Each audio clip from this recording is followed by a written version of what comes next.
We're beginning today's show with Haiti, where the unelected Prime Minister Ariel Henry has announced he'll resign once a transitional council is established. He made the announcement after Caribbean leaders, U.S. Secretary of State Tony Blinken and others held an emergency meeting in Jamaica to discuss the crisis in Haiti, where armed groups launched an uprising last week against Henry. He announced his resignation in a video message posted online. After the Council of Ministers, it's been agreed to set up a presidential transitional council. Once chosen, the council will govern over different sectors of national life. Haiti wants peace. Haiti needs stability. Haiti needs sustainable development. Haiti needs to rebuild democratic institutions. I'm asking all Haitians to remain calm and do everything they can for peace and stability to come back as fast as possible for the good of the country. The Miami Herald is reporting CARICOM has proposed a plan to set up a 7-member presidential panel that would appoint a new interim prime minister who would rule until elections are held. Barbados Prime Minister Mottley said the panel would only include Haitians who support the deployment of a UN-backed security force. Last week, Prime Minister Ariel Henry traveled to Kenya, which is slated to lead the security mission. He's been unable to return home and was reportedly most recently in Puerto Rico. On Monday, one of the leaders of the recent armed uprising in Haiti, Jemima Pierre, who's known as Barbecue, warned against outside forces picking Haiti's next leader. We take this opportunity to say to the international community that if it continues down this path, it will plunge Haiti into chaos when it chooses a small group of politicians and negotiates with them on paper to decide who can be president and what kind of government we're going to have. Today it's clear that it's the inhabitants of the working class districts and the Haitian people who know what they're suffering at the moment, and it's up to them to choose the person who's going to lead them and the way he's going to lead them. For more, we're joined by Jemima Pierre, professor at the Social Justice Institute, University of British Columbia in Canada, and research associate at the University of Johannesburg. She's a Haitian American scholar and co-coordinator of the Black Alliance for Peace's Haiti Americas team, which has been closely following the crisis in Haiti. She has a recent piece in NACLA headlined "Haiti as Empire's Laboratory." Welcome back to Democracy Now! Events and developments are proceeding quickly, Professor Pierre. Can you respond to Ariel Henry's announcement, we believe from Puerto Rico, that he will be stepping down, and what exactly that means? Good morning, Amy. Thanks for having me back again. I wanted to... It is interesting. What many people are saying is that how could a prime minister that was not chosen by the people or any elected official resign when he didn't have a mandate to begin with? And so what I see and what many see is this charade apparently happening, in the sense that they're trying to put a veneer of legality on this situation, basically saying that Henry has to resign in order to have a presidential council, in order to move on with so-called free and fair elections.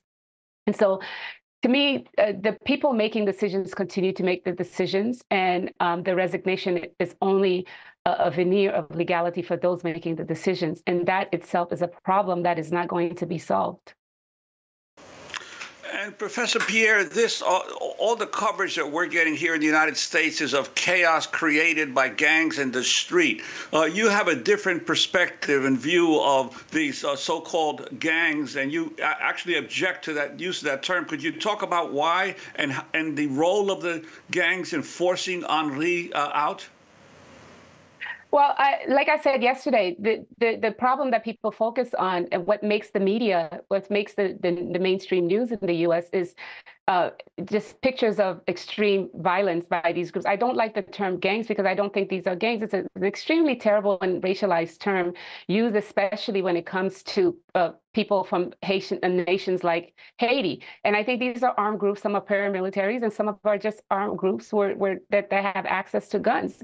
And in that sense, we have to be clear that this is not a bunch of people running around in terms of thinking about movies from the 1990s in the U.S. about gangs. And so that's the first. The second thing is that the so-called gang violence is actually not the main problem in Haiti. The main problem in Haiti is the constant interference of the international community. And the international community here is very explicitly the U.S., France, and Canada. What's fascinating about yesterday's negotiations with CARICOM is the fact that the key negotiators, so-called foreign negotiators outside of the CARICOM countries, were U.S., France, Canada, and Mexico. What's fascinating, and that's problematic in itself, because it was U.S., France, and Canada that were behind the coup d'état that removed our elected president, that led us to this the precipice that we're in right now. And so, how is it that France, of all places, why is it all the way in the Caribbean negotiating on behalf of Haiti? The other part is these negotiations were happening.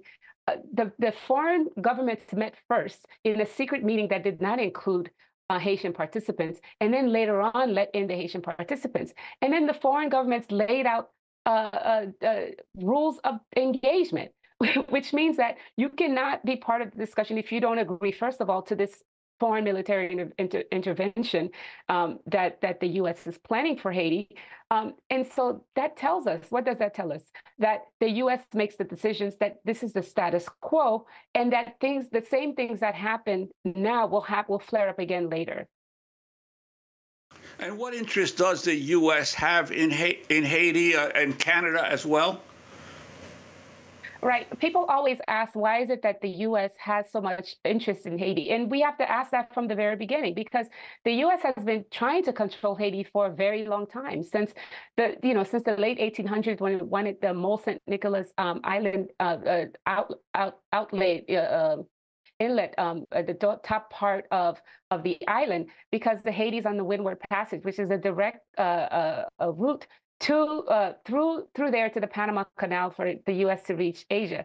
The U.S. needs to have a very strong force there in order to stave off, Cuba, Venezuela, and so on. The U.S. needs Haiti for its corporations and cheap labor, because Haiti has 12 million people in its population, the largest country in CARICOM, and Haiti's been destabilized by the U.S. over and over again. And this mission, I wanted to also say, this mission that people are calling a UN mission is a problem, because it is not a UN mission. It's a UN sanctioned mission. But if people read the print of the resolution that allows for this deployment, and it's a Chapter 7 deployment, which means that these forces can use extreme force by land, air, and sea. If they read the agreement, it says that it's not officially a UN mission. It's a mission led by volunteer states. That means that they have to pay for it, which is why Blinken, and the U.S. said that the Department of Defense is adding more money, and that's why Blinken is paying for the Kenyans $200 million. Now it's $300 million to come in and do this. And so this not being an official UN mission means that it's actually more precarious for Haitian people, because when we think about human rights, at least we had the veneer of protection under a UN occupation when we had MINUSTA, the UN occupation, occupy Haiti from 2004 to 2017. And everyone remembers what this occupation meant for Haitians. It meant cholera that killed 10 to 30 million and sickened, 10 to 30,000 and sickened a million.